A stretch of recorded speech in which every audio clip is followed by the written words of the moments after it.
Imburing customer Sana tamo ita kanu nga usong urod na pwede nga Sana pangporma. all. Kaya gawan tani kayong request ginamit ta mga 1.5 guard ken. Kaya ba't pag overcome tayo? Kaya ba't gawat ang pinakaguide ken pa mag-guide? Kaya ba't mag-close lever tamo? Okay, ba't may close lever? I-open lever tayo. Kaya ba't gamitan tayo nga number 1 guard? Ang po pa nga 0.5 guard? Okay, ba't gamitan tayo ng air timer? Bang kanita, masanti yung ngayitan. O yan, pag overcome tayo mga idol pananggalan tayo nga sobra-sobra kayong gilid. Bang ta, ditakta na pamawasan kayong gunting po to. O kailangan na gasa kayo magplangketo yung usandang balasbos. Bang kanita, mapinoyin kayang urod.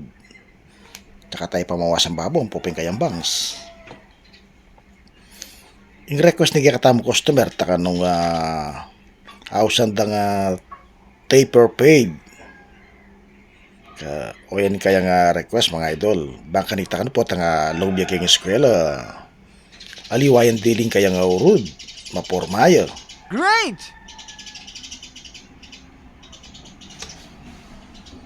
Tanay pamawasan kayang gulat bang kanita. Luntoning santing at pormaning kaya nga urod. Lagi yung subaybayan kaya katamar ka tutorial uling ang gambalo ko. Habalo yun naman. Follow and share.